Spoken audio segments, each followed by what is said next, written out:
Le débat entre politique agricole commune et son avenir et puis régionalisation est important, il est même intense, il peut être parfois d'ailleurs un peu vif entre nous.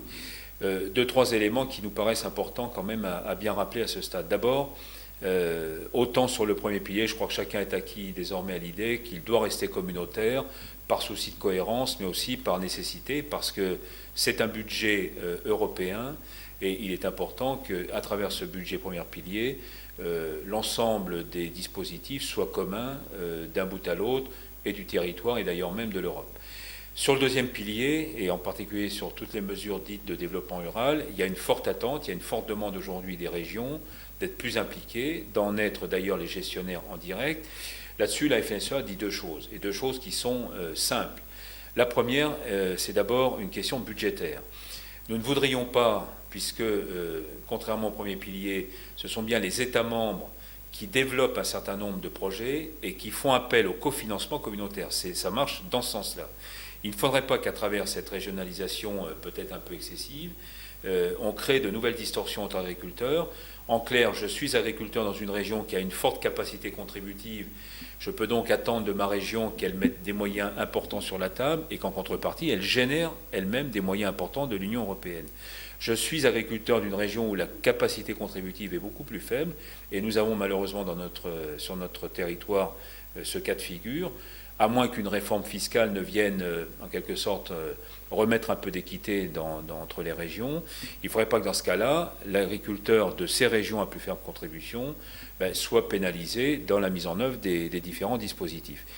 La deuxième chose que nous voulons peut-être essayer de faire progresser dans le débat, c'est qu'autant nous sommes parfaitement conscients et même demandeurs nous-mêmes de pouvoir traiter un certain nombre de caractéristiques, de spécificités qui sont liées à tel ou tel territoire. Et pourquoi pas d'ailleurs certains soutiens qui pourraient venir complémentairement au premier pilier abonder, y compris certaines filières. On pense notamment à des productions de montagne, mais pas seulement, qui doivent et qui peuvent bénéficier de soutiens complémentaires.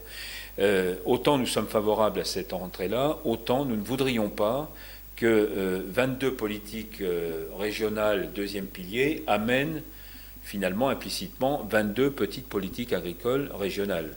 Donc il faut garder une cohérence d'ensemble, il faut garder une sorte de tronc commun, mais sans doute, oui, aller un petit peu plus loin sur la capacité à la fois pour les territoires et donc pour les régions, de disposer de quelques flexibilités pour adapter en fonction justement des ambitions, des projets, des spécificités territoriales, tel ou tel dispositif. Je crois que ça va dans le bon sens. Là aussi, il faudra rediscuter à la fois, bien sûr, de la mise en œuvre de ces projets, de la gouvernance, et puis du rôle, équilibré entre l'État d'un côté, la collectivité régionale de l'autre, et puis évidemment, en troisième lieu, l'Union européenne qui devra aussi valider tous ces programmes. Bon voilà, si je résume un peu tout ça, favorable à une régionalisation qui doit sans doute progresser, mais attention, à la fois pour des raisons budgétaires et aussi, bien sûr, vous l'aurez compris, pour des raisons de cohérence et en tout cas en évitant au maximum de recréer de nouvelles distorsions alors que par ailleurs l'Union européenne demande plus de convergence et au fond plus de rapprochement entre les écarts aujourd'hui d'une production à l'autre, voire d'un territoire à l'autre.